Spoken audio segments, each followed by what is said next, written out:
আমি একবার রান্না বাড়া করেছিলাম, আমার মনে আছে, তরকারি রান্না করেছিলাম যখন আমি সৌদি আরবে ছিলাম। আমার ফ্যামিলি আমার সাথে ছিল, মিসেস হসপিটালে ভর্তি ছিলেন, তো বাচ্চাদের জন্য আমার মনে আছে আলু এবং ডাল দিয়ে একটা তরকারি রান্না করেছিলাম। দুর্ভাগ্যের বিষয় যে সেই তরকারি আমি ছাড়া পরিবারের সদস্যদের কেউ খায়নি। বহুত ফজিলত বর্ণনা করলাম, বহুত বোঝানোর চেষ্টা করলাম, বাচ্চারা কেউ সেটা ছুঁয়েও দেখেনি, তারা জাস্ট উপহাস করে ছেড়ে দিয়েছে। অথচ সে আলু আর ডাল রান্না করতে যে পরিমাণ কষ্ট আমার গেছে, যে পরিমাণ ঘাম আমার ঝরেছে, যে পরিমাণ পেরেশানি আমার হয়েছে, সেটা আমি বলে তাদেরকে বোঝাতে পারতাম না। তো আমরা যারা কথায় কথায় খাবারের দোষ ধরি, আমাদের নবী সাল্লাল্লাহু আলাইহি ওয়াসাল্লামের এই সুন্নাত থেকে শিক্ষা নেওয়া উচিত যে মা বোনদের, আমাদের স্ত্রীদের, মহিলাদের খাবার যদি কখনো পছন্দ হয় আমরা খেলাম, আর অপছন্দ না হলে আমি খেতে চাচ্ছি না, অপারগতা প্রকাশ করলাম, আমরা দোষ ধরবো না। খাবারের দোষ ধরেন নাই জীবনে কখনো? এরকম মানুষ এখানে আছেন? একজনও আছি আমরা? থাকলে হাত তুলতে পারেন। একজন হাত তুলছে। আপনি খাবারের দোষ কখনো ধরেন নাই? কিভাবে সম্ভব? খাবারের দোষ কখনো ধরেন নাই? লবণ কম হয়েছে, এর চেয়ে ভালো হইতে পারতো, এরকম কখনো বলেন নাই? মাশাআল্লাহ, তো আপনি তো মহামানব।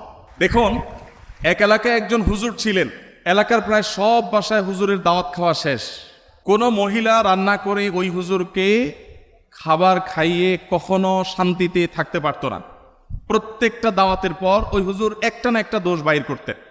হয় এখানে লবণ একটু কম হয়েছে, না হলে ওখানে হলুদটা একটু কম হয়েছে, কালারটা একটু ত্রুটি আছে, কোনো না কোনো দোষ তিনি ধরতেন।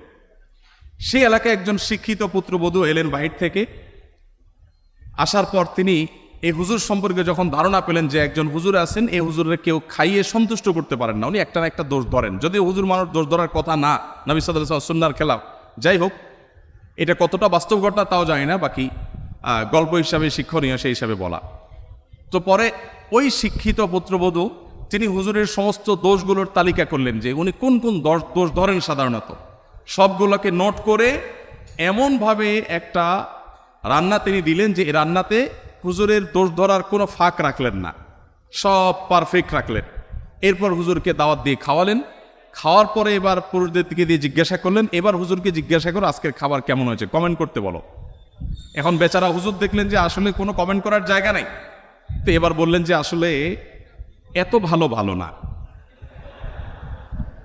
এত ভালো না। তো যে ভদ্রলোক বলেছেন যে আপনি কোনো দোষ ধরেন নাই কখনো, আমি জানি না যে আপনি এই টাইপের কোনো দোষ ধরেছেন কিনা কখনো।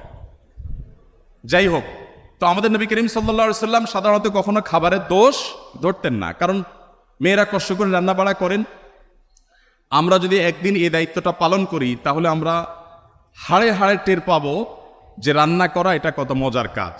প্রিয় নবী সাল্লাল্লাহু আলাইহি ওয়াসাল্লামের লাইফস্টাইলের দিকে তাকালে আমরা দেখতে পাই যে তিনি যখন খাবার গ্রহণ করতেন তিনি কোনো খাদ্যের দোষ ধরতেন না।